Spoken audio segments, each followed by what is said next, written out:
Hello everyone, welcome back to our YouTube channel AR study classes. So हम पढ़ रहे हैं स्टील डिजाइनिंग और प्रीवियस लेक्चर में हमने कोलैप्स लोड लगाना सीखा था। काफ़ी सारे हमने केसेस किए थे, ठीक।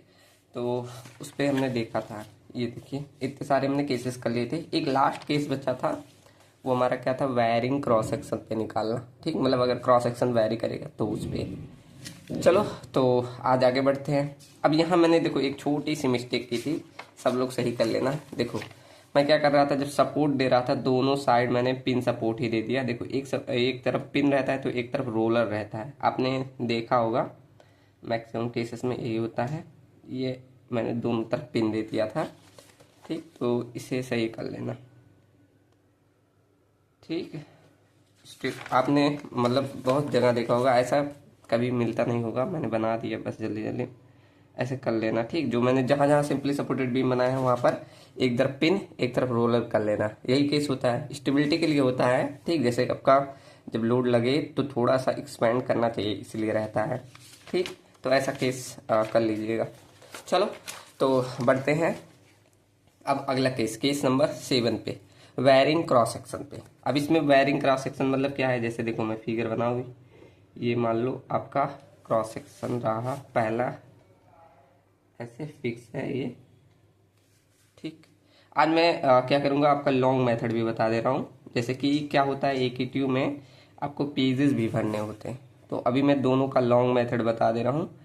अगर आपको फॉलो करना होगा तो एग्जाम में कर लीजिएगा, ठीक। देखो ये रहा आपका क्रॉस सेक्शन। अब मान लो शुरू में इतना क्रॉस सेक्शन था बड़ा, उसके बाद आगे जाकर ये थोड़ा यहाँ से छोटा हो गया, ठीक। इतना क्रॉस सेक्शन इसका। अब देखो क्रॉस सेक्शन वेरी किया कि नहीं, बस यही आपका कहलाता है। अगर क्रॉस सेक्शन वेरी कर रहा है तो बताइए कितना इसका मतलब कहाँ पर कोलैप्स लोड आएगा, ठीक। चलो अब मतलब जहाँ से वेरी कर रहा है हम मान ले रहे हैं वो वाली लेंथ, ये L/2 है, मतलब ये इतनी डिस्टेंस और ये इतनी डिस्टेंस हम अलग मान ले रहे हैं, ठीक। ये मान लिया मैंने L/2 डिस्टेंस, ये यहाँ से मान लिया मैंने L/2 डिस्टेंस, आधा आधा डिस्टेंस मान लिया। अब माना मैंने एक लोड भी लग रहा है यहाँ, चलो मैं मान ले रहा हूँ यहाँ पर एक लोड लग रहा है। लोड हमेशा ये दिया रहेगा, कहीं ना कहीं आपको दिया रहेगा। ऐसा क्यों होता है, क्योंकि पेयर बनाते हैं, अभी देखो आगे और समझ में आएगा, ठीक। तो पूरा ये आपका फिगर रहा। अब लोड जहाँ लग रहा है उसका डिस्टेंस भी मान ले रहा हूँ। चलो दूसरे पेन से दिखा दूँ, ये मानो यहाँ से ए डिस्टेंस पे है, ठीक। मतलब ए डिस्टेंस पे ये लोड लग रहा है, ठीक। क्लियर। अब देखो जब क्रॉस सेक्शन वेरी कर रहा है तो इसका प्लास्टिक मूवमेंट और इसका प्लास्टिक मूवमेंट कैपेसिटी अलग होगी। तो यहाँ से यहाँ तक मतलब ये जो बड़ा वाला क्रॉस सेक्शन है इसका मैं प्लास्टिक मूवमेंट कैपेसिटी चलो मान ले रहा हूँ 2 MP है, और ये जो छोटे वाले का है इसका मैं MP मान ले रहा हूँ, ठीक। मतलब जो जैसा क्रॉस सेक्शन होता है वैसी उसकी प्लास्टिक मूवमेंट कैपेसिटी होती है, ठीक। तो इसकी अलग है, इसकी अलग होगी, ठीक। चलो अब आप लोग बताइए कि कहाँ कहाँ पर प्लास्टिक हिंज फॉर्म होंगे। तो पहला जवाब आएगा सर, जहाँ पर फिक्स्ड हिंज है, जहाँ पर फिक्स्ड रहता है वहाँ पर प्लास्टिक हिंज फॉर्म होता है, ठीक। पता है ना, लोकेशन ऑफ प्लास्टिक हिंज मैंने लिखवाया था। तो जहाँ पर फिक्स है वहाँ पर, ठीक। तो पहला तो ये हो गया। दूसरा आप कह रहे थे जहाँ पर क्रॉस सेक्शन वेरी करेगा, वो लिखा है ना, तो यहाँ पर वेरी कर रहा है, मतलब यहाँ हो गया। थर्ड मैंने लिखा था जहाँ पर पॉइंट लोड या कंसंट्रेटेड लोड लगे, मतलब एक यहाँ पर, ठीक। मतलब यहाँ पर कितने प्लास्टिक हिंज, 1 2 3 4, चलो इनका नेमिंग कर दे रहे हैं।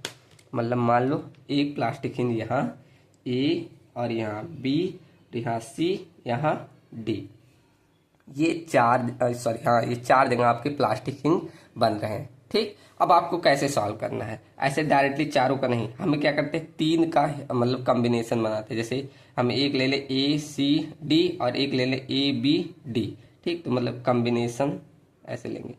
कॉम्बिनेशन में फर्स्ट बना रहा हूँ, कॉम्बिनेशन फर्स्ट बना दे रहा हूँ। कौन सा ले रहा हूँ, AB और D ले रहा हूँ। ये मेरा फर्स्ट कॉम्बिनेशन हो गया।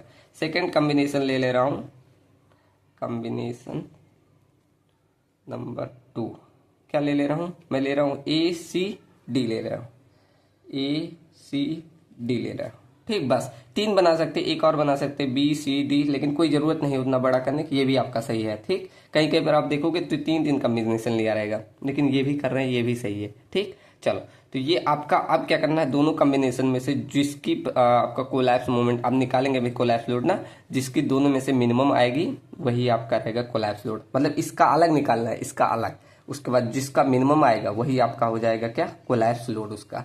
ठीक, चलो तो पहला ले रहे हैं ए बी, मतलब पहला ले रहे हैं ए बी डी। तो पहला कॉम्बिनेशन ले रहे हैं, कॉम्बिनेशन फर्स्ट। समझ में आ रहा है ना। अभी मैं इसको लॉन्ग मेथड से भी बताऊंगा और एक पीछे वाला केस को ही बता दूंगा। ठीक, तो कॉम्बिनेशन फर्स्ट में ले रहा हूं ए बी डी। ठीक, अब आप ए बी डी को बस ध्यान रखिए, अब यहाँ सी को मत ध्यान रखिए। अब आप ही बताइए, ये मैं बना दे रहा हूँ ऐसे एक लाइन, देखो ये एक लाइन बना दे रहा हूँ और यहाँ बस तीन चीज ध्यान रखिए, पहला ए पॉइंट, दूसरा बी पॉइंट और तीसरा डी पॉइंट, बस यही ध्यान रखिए। और आपका क्या, बी पॉइंट पे क्या लगा है, लोड, ऐसे लोड लगा है, ये पी डिस्टेंस पे लगा है। ठीक, अब आप देखिए डिस्टेंस आपको मालूम है, देखो ये डिस्टेंस कितनी है, ए डिस्टेंस, और ये वाली डिस्टेंस, टोटल डिस्टेंस हम मान ले रहे हैं एल है। ठीक, टोटल एल डिस्टेंस है, मतलब L/2 एल ही होगा। ठीक, तो बताइए अब टोटल एल है, एल में से ए घटा दूं, एल माइनस ए कर दूं, तो यही वाली डिस्टेंस हो जाएगी, ठीक, अब आपको पता है मैकेनिज्म कंडीशन कहाँ से फॉर्म होगा, जहां लोड लगेगा, मतलब यहाँ पर जो आपका डिफॉर्मेशन होगा यहाँ से होगा, ऐसे मान लो डेल्टा का यहाँ ऐसे डिफॉर्मेशन आ गया, डिफॉर्मेशन मतलब डिस्प्लेसमेंट आ गया। ठीक, चलो तो ये ऐसे कुछ यहाँ डिस्प्लेस कर जाएगा, बस सिंपल है। अब जैसे पहले करते थे कर लो। ये आपका क्या, अब अलग अलग डिस्टेंस है, तो मान लो ये थीटा एंगल पे आपका रोटेट हुआ, और ये मान लो कितने पे हुआ, अल्फा एंगल पे, तो यहाँ कितना हो गया, यहाँ ये हो जाएगा थीटा प्लस अल्फा। ठीक, क्लियर ना। अब यहाँ ध्यान देना, यहाँ एक बस अंतर है, देखो अब इसकी जो बड़े वाले क्रॉस सेक्शन है, इसकी प्लास्टिक मोमेंट कितना है, 2 MP, तो मतलब यहाँ पर जो प्लास्टिक मोमेंट आएगा अब आएगा 2 MP। ठीक, क्लियर ना। ऐसे सेम देखो ये वाला जहां आपका बी पॉइंट है, कहां पर है, बड़े वाले क्रॉस सेक्शन में, दिख रहा है ना, तो यहां पर आपकी बार कितना प्लास्टिक मोमेंट आएगा, 2 MP। ठीक, ऐसे 2 MP। ठीक, क्लियर। ऐसे अब सी पॉइंट, यहाँ सॉरी सी नहीं डी है, तो डी पॉइंट पे बताओ कितना आएगा, तो डी पे आप देखोगे छोटा वाला क्रॉस सेक्शन है जहां पर कितना MP है, तो मतलब यहाँ पर कितना आ जाएगा आपका MP। ठीक, ये MP प्लास्टिक मोमेंट आ गया। अब लगा दो principle of virtual work. Now apply principle of virtual work, principle of virtual work, virtual work, बस अप्लाई कर दो। तो आपका क्या होता है, external work done, external work done equal to internal work done. ठीक, ये आपका होता है। अब बताओ एक्सटर्नली कितना काम हुआ, ये लोड लगा और डिस्प्लेसमेंट का, मतलब एक्सटर्नल तो हुआ P इंटू बस डेल्टा का इक्वल टू, अब इंटरनल कितना हुआ, यहाँ पर देखो आपका हुआ 2 MP इंटू थीटा, प्लस आपका यहाँ हुआ 2 MP into theta plus alpha.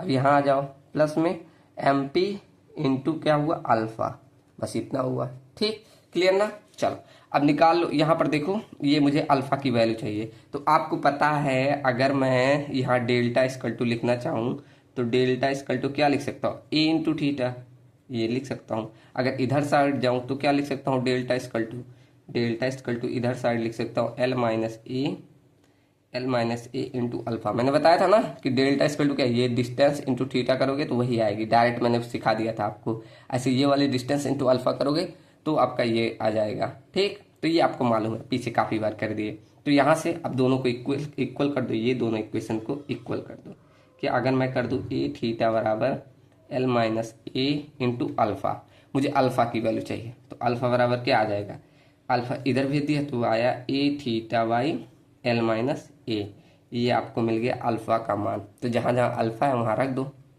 और यहाँ डेल्टा के स्थान में ए थीटा रख देना। ठीक, तो यहाँ पर आ जाएगा पी इंटू ए थीटा बराबर 2 MP into theta plus 2 MP, और ये थीटा प्लस अल्फा के स्थान पे क्या रखना है, ए थीटा बाई एल माइनस ए रखना है। ठीक, अब ये ब्रैकेट में प्लस एम पी, और यहाँ भी अल्फा है तो अल्फा के स्थान पर रख दो ए थीटा बाई एल माइनस ए। ठीक, क्लियर ना यहाँ तक? चलो अब यहाँ देखो कुछ चीजें कट रही है। क्या? थीटा यहाँ भी है और थीटा सब में कॉमन है। यहाँ देखो, यहाँ से थीटा पूरा हटा देंगे अभी, ये थीटा ऐसे देखो यहाँ काट दे रहा हूँ, सबसे थीटा कॉमन होके यहाँ निकल जाएगा। ठीक, तो क्या बचा? फाइनल क्वेश्चन यहाँ बचा P इंटू ए बराबर 2mp प्लस में 2mp, और यहाँ थीटा कॉमन होके बाहर आ जाएगा तो यहाँ 1 बचा, बाहर आके मतलब कट गया तो यहाँ 1 बचा, प्लस में बचा ये a बाई एल माइनस ए, और ये ब्रैकेट में प्लस mp, और ये हो गया a by L minus A, ये हो गया। ठीक, अब यहाँ 2mp का इसमें मल्टीप्लाई कर दो तो कुछ ऐसा हो जाएगा। देखो 2mp प्लस में ये इसमें मल्टीप्लाई होगा तो 2mp, और प्लस में 2mp और ब्रैकेट में a upon L minus A, plus में mp a by L minus A, ये हो गया। ठीक, अब जो ऐड हो रहा है ऐड कर दो। देखो p इंटू ए बराबर, अब देखो ये कितना हुआ, 2 2 4mp, और ये दोनों समान है मतलब ये 3mp, मतलब ऐसे लिख दूं p इंटू ए बराबर कितना आ गया, ये 4mp, प्लस में यहाँ हो गया देखो 2mp और एक 3mp, अब ये दोनों बराबर है, डायरेक्ट ऐसे लिख सकते हो 3mp, और बाई में a बाई एल माइनस ए। ठीक, क्लियर ना? अब यहाँ से a देखो ऐसे इधर भेज दे रहे हैं। ठीक, मतलब यहाँ p बराबर क्या हो जाएगा, ये तो एक बार इसके साथ डिवाइड हो जाएगा, एक बार इसके साथ, तो यहाँ हो जाएगा 4mp बाई ए, प्लस अब यहाँ देखो जब यहाँ नीचे मल्टीप्लाई करोगे तो ये इससे ऐसे कट जाएगा, डायरेक्ट यहाँ क्या बचेगा 3mp बाई, कर दे रहा हूँ चलो पूरा, 3mp इंटू ब्रैकेट में a एल माइनस ए, और यहाँ नीचे a से ऐसे मल्टीप्लाई होगा 1/a मान लो है, तो ये a से a ऐसे कट जाएगा, तो यह बराबर आपका कोलैप्स लोड पीसी बराबर आ गया 4mp by A plus 3mp by L minus A, ये आपका आ गया कोलैप्स लोड पहले केस में। ठीक, मैंने एकदम आराम आराम से बताया सबको, ये आपके पहला केस में आ गया। ठीक, अभी हम दोनों में से मिनिमम देखेंगे। ठीक, ये क्लियर ना पहला? अब ऐसे सेकंड कॉम्बिनेशन देखते हैं। चलो तो देखो कॉम्बिनेशन क्या है यहाँ पर, कॉम्बिनेशन आपका क्या था, ACD लिए थे ना, ACD यही लिए थे। अब एक बार मैं बनाऊं ऐसे लाइन, देखो ऐसे एक लाइन बनाऊं। ठीक, उसके बाद आपका E पॉइंट तो यहाँ था, और C पॉइंट पे क्रॉस सेक्शन चेंज हो रहा था, और D पॉइंट यहाँ था, और एक लोड लग रहा था कितने A डिस्टेंस पे, तो लोड आपको लेके चलना ही पड़ेगा, लोड को थोड़ी छोड़ सकते हैं। लोड कितना, P लोड हमने माना था, और डिस्टेंस कितना लिए थे A, दिखा दूं ना सबको, मतलब इसमें तो आपको पूरा ये लोड तो छोड़ नहीं सकते। जैसे हमने कंडीशन क्या लिया, देखो हमने लिया ACD, यही लिया ना, तो यहाँ पर हमने एक लाइन खींची और A पॉइंट को A पॉइंट दिखा दिया, और यहाँ पर लोड लग रहा था A डिस्टेंस पे, इसको दिखा दिया, C पॉइंट पे एक प्लास्टिक इन दिखाया, और D पॉइंट पे। ठीक, अब आप ही बताओ, चलो अब यहाँ से बताओ ये वाली डिस्टेंस इतनी L/2 यहाँ तक है, और L/2 देखो फिगर थोड़ा और बड़ा बना लेना आप लोग, ये L/2 यहाँ तक है जहाँ से C वाला हो रहा है। ठीक, तो मतलब अब की बार जो डिफॉर्म करेगा इसके रिस्पेक्ट में करेगा, और ये मान लो ऐसे डिफॉर्म करेगा कुछ। ठीक, ये और यहाँ पर मान लो ऐसे कुछ किया, फिगर थोड़ा देखो इक्वल नहीं बना, इक्वल बनाइएगा। ठीक, चलो तो ये आपका ऐसा रहा, चलो इधर थोड़ा बड़ा कर दे क्या, दोनों बराबर, चलो ठीक है बना लीजिएगा, दोनों इक्वल बनाइएगा आप लोग। ठीक, तो ये मान लिया इससे लोड लगा, ठीक ऐसे लोड लगा, मतलब ऐसे ये डिफॉर्म किया जहाँ से आपका ये C पॉइंट था। ओके, तो ये मान लो यहाँ से जो डिफॉर्म किया, अब देखो दोनों बराबर डिस्टेंस पे है, ये भी L/2 ये भी L/2, अब भले दिख नहीं रहा, मैंने फिगर वैसा बनाया नहीं। ठीक, तो ये L/2 मतलब यहाँ भी थीटा एंगल होगा, और यहाँ भी थीटा एंगल होगा, मतलब ये एंगल कितना होगा, ये 2 थीटा होगा। ठीक, और यहाँ P लोड की वजह से कुछ डिफॉर्मेशन आ रहा था, कितना आ रहा था, डेल्टा डिफॉर्मेशन आ रहा था, ये तो हमने पहले ही लिया था। ठीक, ये डेल्टा आ रहा था। ठीक, हमने बस C पॉइंट से जहाँ लोड मतलब जहाँ पर आपका प्लास्टिक हिंज बन रहा था, चेंज हो रहा था क्रॉस सेक्शन से, बस वहाँ मैकेनिज्म फॉर्म करा दिए। ठीक, क्लियर ना? अब आप बताइए कि यहाँ पर A पॉइंट पे प्लास्टिक मोमेंट कितना था, आप बोलेंगे 2 MP, बड़ा वाला क्रॉस सेक्शन था। अब सी पॉइंट पे बताइए कितना था, तो आप बोलेंगे सर सी पॉइंट तो ये है, अब सी पॉइंट दोनों के एकदम बीचों बीच है, तो ऐसा क्या करेंगे। तो ऐसी जब कंडीशन आती है ये और ये, मतलब या इधर आपका 2 MP है, इतने पे आपका MP, ये बच गया बीचों बीच, तो इस केस में आपको दोनों का मिनिमम लेना होता है, मतलब 2 MP और MP में से, और कोई भी वैल्यू दी रही, दोनों में से जो मिनिमम होगा वो आपका सी पे कोलैप्स लोड लगेगा, सॉरी मूवमेंट लगेगा। ठीक, तो यहाँ पर आपका सी पॉइंट पे मूवमेंट कितना हो जाएगा, MP। ठीक, क्लियर ना। ऐसे आपका किस पे, हम इधर देख लेंगे, इधर डी पॉइंट पे तो MP ही था, तो ये आपका MP ही हो गया। ठीक, क्लियर ना। चलो अब यहाँ लगा दो प्रिंसिपल ऑफ वर्चुअल वर्क, तो क्या होता है, external work done equal to internal work done.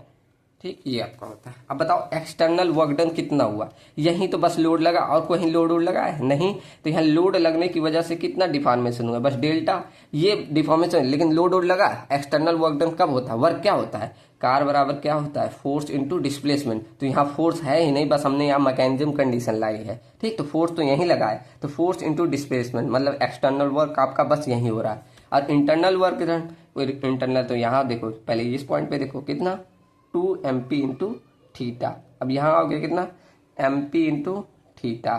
ठीक, MP इंटू 2 थीटा है, प्लस और यहाँ पर MP इंटू थीटा। ठीक, तो ये कितना हो गया, तो P इंटू, अब थीटा के स्थान पे हम क्या लिख सकते हैं, तो सॉरी डेल्टा के स्थान पे लिख सकते हैं। यहाँ पर देखो डेल्टा इक्वल टू अगर हमें चाहिए तो क्या हो जाएगा, A इंटू थीटा हो जाएगा, तो यहाँ पर A इंटू हम थीटा लिख सकते हैं, तो यहाँ पर A इंटू थीटा लिख दे रहा हूँ। ठीक, ये देखो 2 MP, ये भी 2 MP हो जाएगा, 4 4 1 5 MP, 5 MP इंटू थीटा, ये हो जाएगा। थीटा से थीटा का हटा दो तो आ गया P बराबर कितना आया, 5 MP बाई A, ये आपका कोलैप्स लोड निकल गया। ठीक, अब आपको अगर वैल्यू दी रहेगी दोनों में से क्या कर लेना, मिनिमम निकाल लेगा। ठीक, तो आपका कोलैप्स लोड क्या होगा, ऐसे लिख देना, कोलैप्स लोड बराबर आपको क्या करना है, मिनिमम लेना है of first and second combination का। ठीक, तो जो आएगा आपका वही कोलैप्स लोड आएगा। यहाँ तो वेरिएबल में है, ऐसे थोड़ी बता सकते हैं। ठीक, तो दोनों में से जो आएगा वो आपका क्या हो गया, कोलैप्स लोड। समझ में आया ना सबको। ठीक, अब देखो, अब अगर यही जो क्वेश्चन था पूरा, अगर आपको लॉन्ग मेथड से करना था तो क्या करना था, बस थोड़ा सा चेंज करना है। देखो मैं यहाँ हेडिंग लिखवा दे रहा हूँ, उसके बाद आगे सॉल्व करना। अभी एक दूसरा क्वेश्चन करा दूंगा, इसको तो पूरा किए भी तो क्या करूँ।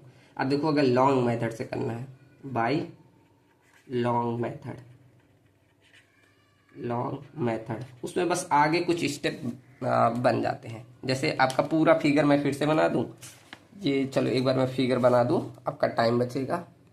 देखो आपका अब ये लॉन्ग मेथड, मान लो यही आपका क्वेश्चन दिए रहे हैं, अब मुझे पूरा एकदम आपको जैसे पेजेस बनने हैं, जैसे एक ही ट्यूब में करना है। देखो क्या करना है, पहले आपको इस पे निकालना है डिग्री ऑफ स्टैटिक इंडिटरमिनेसी। अब इसके लिए आपको क्या चाहिए, आपको आपका टॉस जानते हैं, थ्योरी ऑफ स्ट्रक्चर, जो आप पढ़ के आ चुके हैं, वो आपको रिवीजन करना होगा थोड़ा सा। ठीक, तो उसमें क्या होता है, पहले मैंने बताया था degree of static indeterminacy, DSI, ये निकालना होगा। अब इसे कैसे निकालते हैं, तो पहले हम देखते हैं नंबर ऑफ अननोन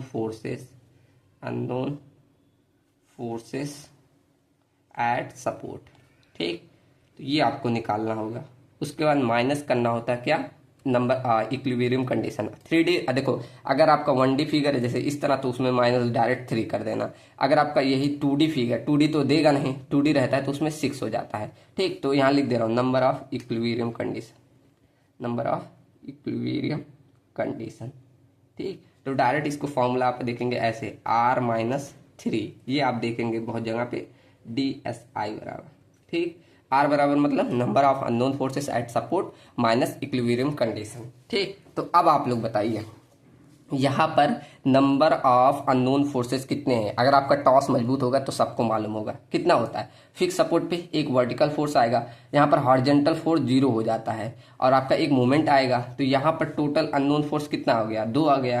तो मतलब DSI अगर निकालो, DSI बराबर कितना आ गया, तो 2 इस पे आया, 2 इस पे, मतलब number of unknown forces total कितना आया सपोर्ट पे, 4 आया। तो 4 में से 3 घटा दो, कितना आया आपका DSI की वैल्यू 1 आ गई, मतलब डिग्री ऑफ स्टैटिक इंडिटरमिनेसी 1 आ गया। ठीक, क्लियर ना। और हाँ, यहाँ देखो मैं एक मिस्टेक कर रहा था कि जब आपका ये फिक्स कंडीशन होता है तो वहाँ पर इक्विलिब्रियम कंडीशन भी 2 ही बनती है, यहाँ पर 2 ही ली जाती है। ठीक, ये ध्यान रखना, मतलब जो फिक्स रहेगा, अब वही सिंपली सपोर्टेड बीम आएगा तो उसमें 3 लिया जाएगा, इसमें 2 ही रहता है। ठीक, अब क्यों होता है इसके लिए आपको टॉस पढ़ना होगा। ठीक, वो हम नहीं जा रहे हैं उतना डीप। तो ये आपका हो गया DSI। तो डिग्री ऑफ स्टैटिक इंडिटरमिनेसी कितना है, 2। अब आपने पढ़ा था कि अगर आपको मैकेनिज्म कंडीशन या स्ट्रक्चर को अनस्टेबल बनाना है तो क्या करना है, DS+1 लिखवाया था नोट पॉइंट पे, याद है, देखो लिखवाया था, यहीं कहीं लिखवाया था मैंने, एक सेकंड मैं दिखा रहा हूँ।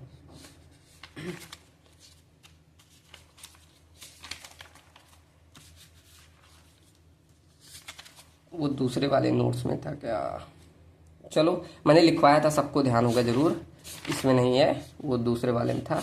ठीक, चलिए, सो सबको ध्यान है ना कि मैंने बोला था कि अगर आपको स्ट्रक्चर को अनस्टेबल बनाना है तो वहां पर क्या करना है, आपको कितने मतलब प्लास्टिक हिंजेज की रिक्वायरमेंट है, तो मतलब नंबर ऑफ प्लास्टिक हिंज अगर निकालना है, नंबर ऑफ प्लास्टिक हिंज निकालना है, हिंज टू फॉर्म मैकेनिज्म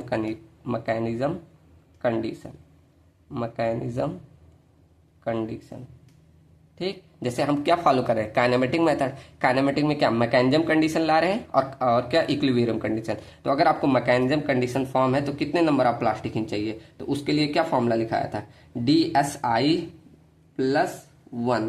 तो मतलब DSI कितना है, 2+1, मतलब आपको नंबर ऑफ प्लास्टिक हिंज कितने, 3 रिक्वायरमेंट है। तो इसीलिए देखो मैंने 3-3 का पेयर बनाया था, देखो यहाँ 3-3 का पेयर क्यों बनाया था, यही रीजन था। अब बस सारा चीजें आप ऐसे ही कर लेना।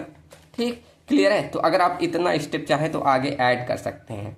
ठीक, मतलब ऐसे हम सब क्वेश्चन में, इसमें भी कर सकते हैं, इसमें भी कर सकते हैं, इसमें एक, चलो मैं सॉल्व करा दे रहा हूँ, कोई भी मेथड आप लो, चलो मैं कोई भी ले रहा हूँ, चलो एकदम पहला वाला सॉल्व कर दूं, उसको सब पे आप अप्लाई कर देना। ठीक, चलो पहला केस में एक बार लॉन्ग मेथड से बता दे रहा हूँ, आप लोग सॉल्व करिएगा और मेथड को सॉल्व करके मेरे पास व्हाट्सएप पे भेजिएगा, मैं आप सबके नोट्स को टेलीग्राम में भेजूंगा। ठीक, जितने लोग सब मेथड को मतलब क्या करना, इसी जो बताया हूँ इसी से सॉल्व करना।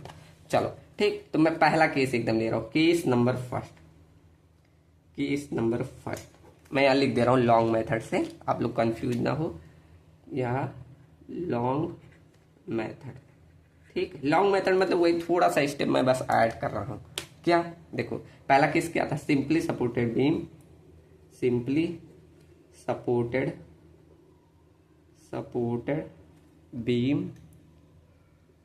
With concentrated load. अब ये इसलिए बता रहा हूँ, देखो आपके क्या होता है कि एग्जाम में पेजेस भी रिक्वायर होती है, नहीं भरोगे तो क्या होता है, नंबर कम देते हैं, वो लोग कॉन्सेप्ट नहीं देखते, उनको पेजेस भी चाहिए होता है। ठीक, तो ये क्या हो गया, simply supported beam width concentrated load. देखो ये मैं ले लिया एक बीम, चलो ये रहा मेरा बीम। अब यहाँ आपका टॉस मजबूत होना चाहिए, क्योंकि टॉस में ये सब पढ़ाएगा, आप लोग पढ़े होंगे। ये मैंने पिन सपोर्ट लगा दिया,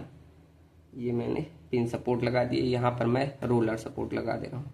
ठीक, ये मैंने रोलर सपोर्ट लगा दिया, एक मैं लोड लगा दे रहा हूँ यहाँ बीच पे, W लोड। ठीक, मैं डिस्टेंस P लोड, W मान लो P, कोई बात नहीं। ठीक, ये मान लिया मैंने L/2 डिस्टेंस, ये L/2 डिस्टेंस यहाँ से। ठीक, बस अब आपको क्या पहला स्टेप फर्स्ट क्या करना है, देखो मैं स्टेप वाइज लिखा देता। स्टेप फर्स्ट क्या करना है, आपको number degree of static indeterminacy find करना है। क्या, DSI, इसका फॉर्मूला क्या होता है, number of unknown forces eight support. ठीक, उसके बाद इसमें माइनस कर देते हैं नंबर ऑफ इक्विलिब्रियम कंडीशन। ठीक, तो इसे लिख दे रहा हूँ इक्विलिब्रियम कंडीशन। ठीक, तो आप ही बताओ नंबर ऑफ अननोन फोर्सेस कितने हैं। तो आपको पता होगा पिन आपका जब लगा होता है पिन सपोर्ट, तो उसमें क्या होता है, मूवमेंट नहीं प्रोड्यूस होता, बस क्या एक हॉरिजॉन्टल एक वर्टिकल, ये फोर्सेस आते हैं, मतलब इसमें 2 आ गया, 2, और इसमें कितना रहता है आपका, 1 ही रहता है।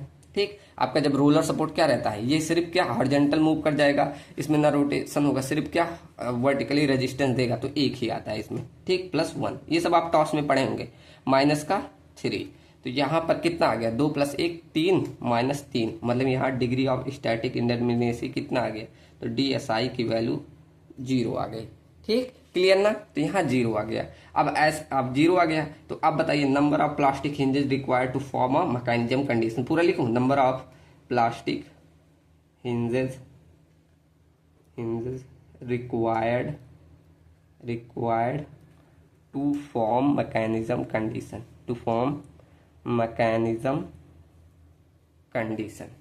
ठीक, अब ये सब आपको दिमाग में आ रहा होगा क्यों हम मैकेनिज्म ला रहे हैं, क्योंकि हम काइनेमेटिक मेथड फॉलो कर रहे हैं। ठीक, तो इसलिए हम फॉर्म करा रहे हैं। तो नंबर ऑफ प्लास्टिक हिंज कितने रिक्वायर्ड है, n = क्या होता है, DSI + 1। तो DSI की वैल्यू 0 + 1, मतलब यहाँ प्लास्टिक हिंज कितना 1 रिक्वायरमेंट है। और वही मैं डायरेक्ट क्या कर रहा था, मैंने बता दिया था कहाँ कहाँ बनेगा, आप डायरेक्ट लगा दे रहे थे, तो इतना आपका स्टेप बच रहा था। अब डायरेक्ट बस आप चाहे डायरेक्ट निकाल के आप यही जो पूरा मैंने करवाया है यही पूरा करिएगा। यही पहला केस ये था ना, पूरा ऐसे प्रिंसिपल ऑफ वर्चुअल वर्क लगा के पूरा ये करिए, या आप एक एक देखो ऐसे इंटरनल वर्क डन लगाओ निकालो, एक्सटर्नल वर्क डन निकालो, फिर दोनों को रखो, मतलब फिर अप्लाई करते हैं, फिर करते हैं पूरा, फिर आपने ये निकाला जाता है। ठीक, तो वही कर लेना। तो इतना आपका ये एक्स्ट्रा हो गया। अब आपको क्या करना है, बस now apply the principal of virtual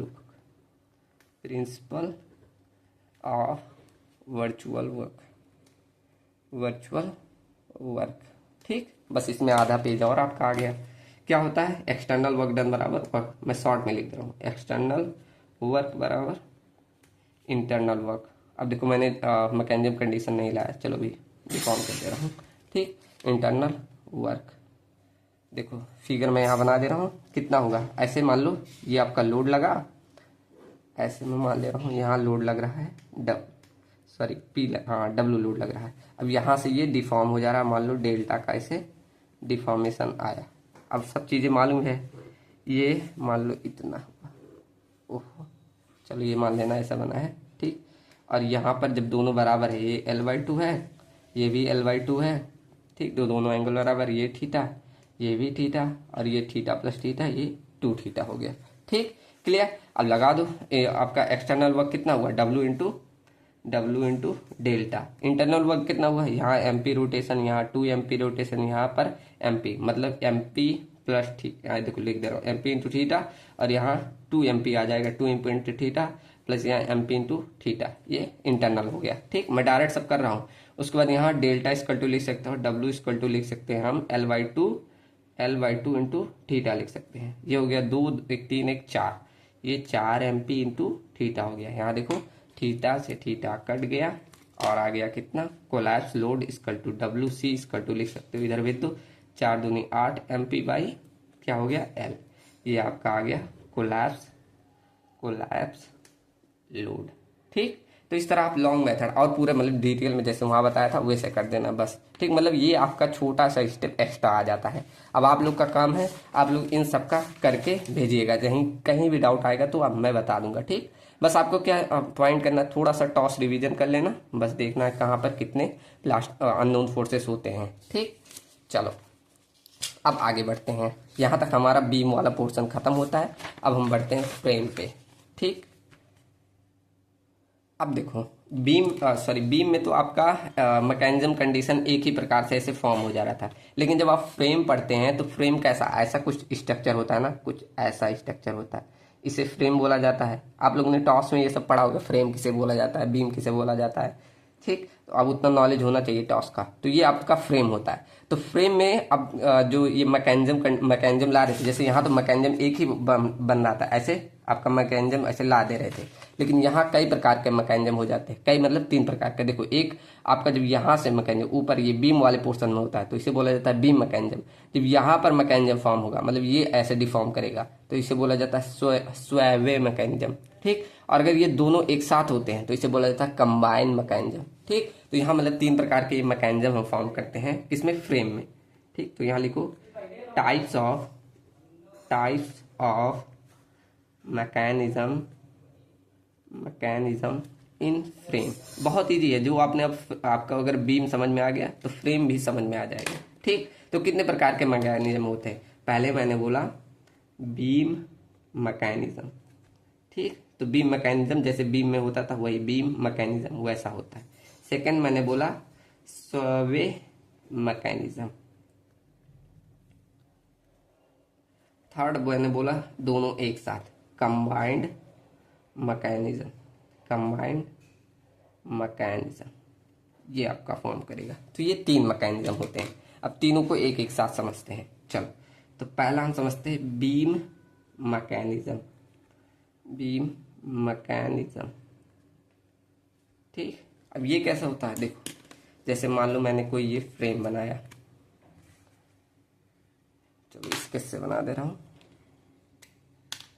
ये मान लो मैंने एक फ्रेम बनाया,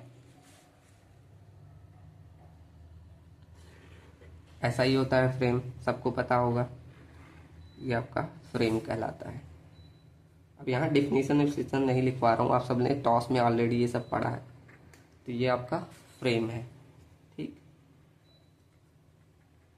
चलो ये आपका फ्रेम हो गया। अब मान लो यहाँ पर सिर्फ ऐसे लोड लग रहा है W, ऐसे W ठीक। अब यहाँ कुछ और पॉइंट मान लो B C और एक लोड ऐसे मान लो यहाँ लग रहा है। अब यहाँ हम सिर्फ बीम मैकेनिज्म बना रहे हैं, मतलब ये वाला सिर्फ कंडीशन ला रहे हैं। तो यहाँ पर बस क्या होगा, आपका बीम ऐसे क्या होता है, जब सिर्फ आपका बीम ऐसे डिफॉर्म कर जाए, मतलब डिस्प्लेस कर जाए, तो ऐसी कंडीशन को हम बोलते हैं बीम मैकेनिज्म ठीक। चल तो लिखते हैं पहले इसका थ्योरी कि a beam mechanism, a beam mechanism occurs कब, जब आपका when plastic hinges forms only कहाँ पर, केवल आपका बीम में, इन दी बीम। और आपका जो कॉलम होना चाहिए जब आपका ये प्लास्टिक में, तो ये आपका इलास्टिक कंडीशन में रहना चाहिए ठीक। तो वाइल द कॉलम रिमेन इसमें elastic condition, remain elastic condition में ठीक। बस लिखो इलास्टिक रहना चाहिए आपका ठीक। तो ये आपका बीम मैकेनिज्म, मतलब आपका जो प्लास्टिक हिंज, मतलब यह डिफॉर्मेशन जो हो रहा है वो सिर्फ बीम में हो, तब वो आपका कहलाता है बीम मैकेनिज्म ठीक। ये कब आपका कंडीशन ये सब कब बनेगा, ऐसे लिख दो कंडीशन, ये कब आएगा ठीक। तो कब आता है ये ऐसा कंडीशन, जब आपका बीम बेंड कर रहा है बिना किसी कॉलम के मूवमेंट के, तब आपका ये बीम मैकेनिज्म का रहा है। ये आपकी कंडीशन होती है, ऐसे लिख दो कंडीशन कि the beam bends and collapse without significant column movement ठीक। तो बिना किसी कॉलम के मूवमेंट के जो आपका बीम आपका बेंड कर रहा है या बोलो कोलैप्स कर रहा है, वो आपका बीम मैकेनिज्म होता है ठीक। अब सेकंड लिखो स्वै मैकेनिज्म। सेकंड आपका स्वै मैकेनिज्म बहुत ईजी है, आप लोग को लग रहा होगा बहुत टफ है ना, जब पढ़ेंगे हम। अभी देख लो मेरे का अगर टाइम बचा तो लगाऊंगा, तब देखिएगा। देखो ये आपका स्वै मैकेनिज्म, जैसे मान लो ये एक्चुअल आपका फ्रेम था ठीक, ये मान लो एक्चुअल आपका फ्रेम है, कुछ ऐसा मान लिया हमने ठीक। ये रहा आपका फ्रेम। अब इसमें क्या हो रहा है, प्लास्टिक हिंज देखो, जब सिर्फ बीम में फॉर्म किया था तो वो आपका बीम मैकेनिज्म हो गया। अब अगर सिर्फ प्लास्टिक हिंज आपका कहाँ कॉलम में फॉर्म करेगा, तो वो आपका कॉलम मैकेनिज्म स्वै मैकेनिज्म कहलाता है ठीक। तो इसमें क्या होगा, ऐसे ये आपका इधर, जैसे ये आपका ऐसे मूवमेंट किया था तो ये आपका ऐसे से ऐसे हो जाएगा, और यहाँ देखो ये दोनों एक साथ जुड़े हैं तो यहाँ ऐसे ये बढ़ जाएगा ठीक। कुछ ऐसे देखो, ऐसे से ऐसे हो जाएगा ठीक। तो देखो कैसे मैं बोल रहा हूँ, यहाँ पर ये वाली लाइन कुछ ऐसे यहाँ डिफॉर्म कर जाएगी। जैसे मान लो मैं अगर मानूँ ये मेरा बी पॉइंट है, तो ये बी पॉइंट आपका ऐसे आगे बढ़ जाएगा थोड़ा सा, इसी को बोला जाता है स्वै मैकेनिज्म। देखो ये आपका ऐसे आगे बढ़ गया, ये आपका मान लो बी डैश पे आ गया। तो आप ही बताओ, जब ये आगे बढ़ेगा तो ये भी आगे बढ़े होगा। आपने टॉस में जरूर ये चीज़ें देखी होगी, इसके लिए आपका टॉस थोड़ा सा ध्यान होना चाहिए ठीक। तो ये आपका हो गया, कुछ ऐसे आगे बढ़ेगा। आप लोग एक्चुअल में देखो, जैसे मान लो ये अगर दोनों जुड़े हैं, ये आगे बढ़ेगा तो जैसे ये भी बढ़ता है, ठीक। ये आपने देखा, जैसे मतलब मान लो मोबाइल है, अब यहाँ देखो ये दोनों जुड़े हुए, अब यहाँ अगर लोड लग रहा है तो ये ऐसे ये भी डिफॉर्म कर रहा है। जब ये दोनों साथ जुड़े होते हैं तो ये भी ऐसे आगे बढ़ेगा ही, ठीक। जैसे ये लाइन अब दोनों साथ ऐसे डिफॉर्म कर रहा है, वही माना ये दोनों एक साथ जुड़े हुए, जब ये लाइन ऐसे आगे बढ़ेगी तो ये भी ऐसे आगे बढ़ेगा, ठीक। यही कहने का मतलब। तो मतलब ये आपका ऐसा आ गया, ये आपका जैसे मान लो मैं मान ले रहा हूँ सी पॉइंट, तो ये सी डैश पॉइंट हो गया।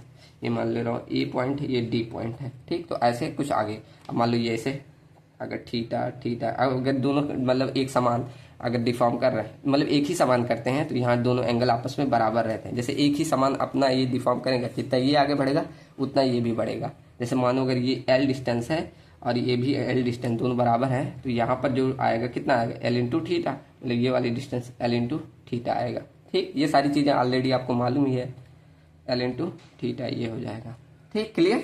अब यहाँ डिफिनीशन लिख दो कि आपका स्वयं मैकेनिज्म कब आएगा, तो लिखो स्वयं mechanism occurs when plastic hinges forms mainly in the column, ठीक। सिर्फ कहाँ, कॉलम पे आए, ठीक।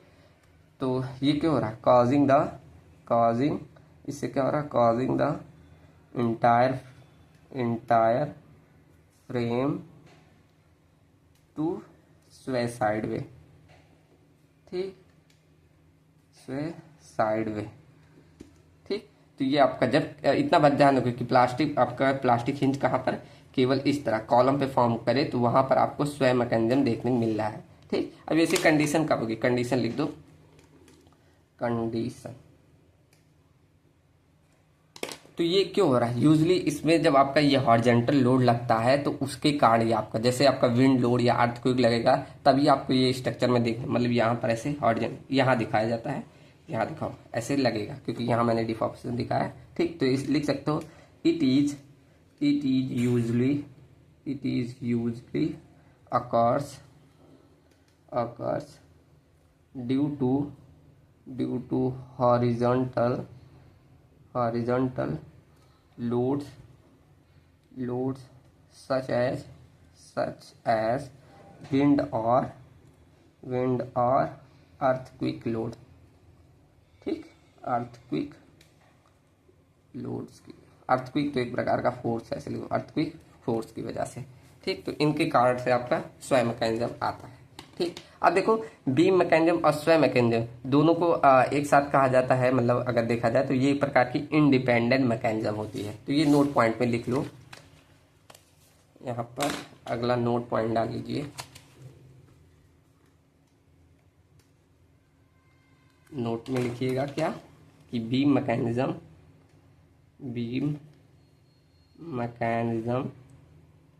एंड स्वयं मैकेनिज्म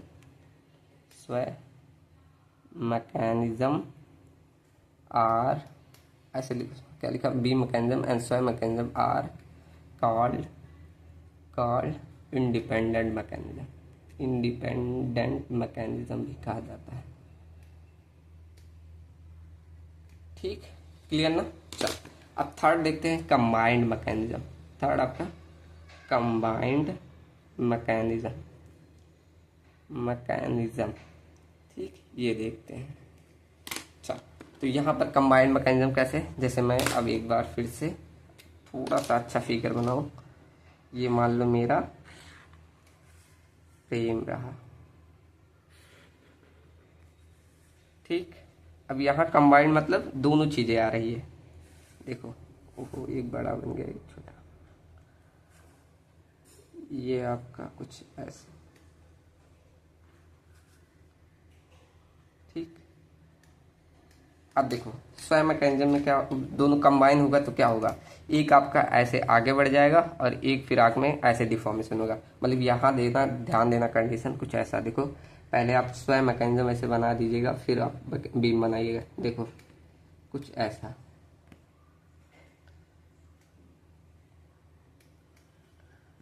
अब देखो ये वाला जो लाइन था ऐसे आगे बढ़ गया, तो ये भी ऐसे आगे बढ़ा होगा। देखो ये भी ऐसे आगे बढ़ा होगा, सही बात है, ये भी ऐसे आगे बढ़ा होगा। ठीक, मतलब ये मान लो मैंने ए पॉइंट माना, ये बी पॉइंट माना, ये सी पॉइंट माना, ये डी माना, तो ये जो बन रहा है ये बी डैश पॉइंट बन जा रहा है और ये सी डैश, मतलब ये वाली ऐसे लाइन बना दो, ये सी डैश पॉइंट बन गया। ठीक, तो ऐसे आपका अब यहाँ पर बीम मैकेनिज्म ध्यान देना, बीम मैकेनिज्म यहाँ से बनेगा, ना कि ऐसे बना देना। देखो क्योंकि ये लाइन ऐसे आगे बढ़ गई ना, तो ये वाला ऐसे कुछ फॉर्म होगा, ऐसे, और ये वाली लाइन ऐसे यहाँ बढ़ गई, तो मतलब ये ऐसे देखो ऐसे जाकर यहाँ ज्वाइंट होगा। ठीक, ये ध्यान रखना, ये आपका कहलाता है कंबाइंड मैकेनिज्म।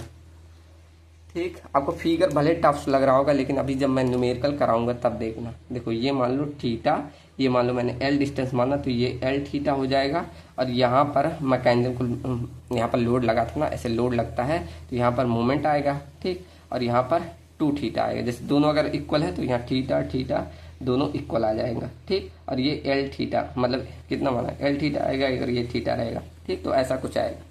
ठीक, तो ये पूरा आपका कंबाइंड मैकेनिज्म हो गया।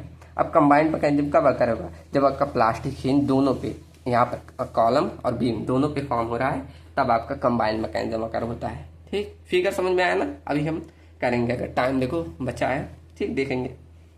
चलो लिखो, a combined mechanism, a combined mechanism occurs when plastic hinges forms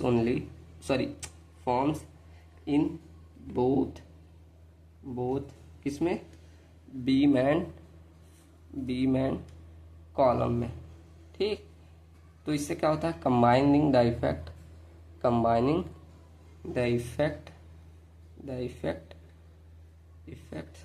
of beam and सॉवे mechanism. ठीक, तो उस पर क्या हो रहा है, दोनों का कंबाइन इफेक्ट आ रहा है, सॉवे मैकेनिज्म। ठीक, तो ये आपका कहलाता है। अब ऐसी कंडीशन कहाँ पर आती है, कंडीशन देखा जाए।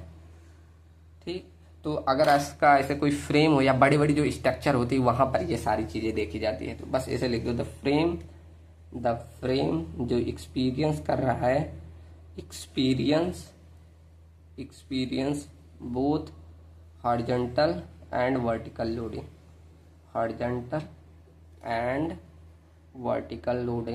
ठीक, तो इसमें दोनों प्रकार की लोडिंग आ रही है, वर्टिकल लोडिंग। तो ये मेनली बड़े बड़े स्ट्रक्चर इन सब में आपको देखने को मिलता है। ठीक, तो ये आपका कहलाता है कंबाइंड मैकेनिज्म।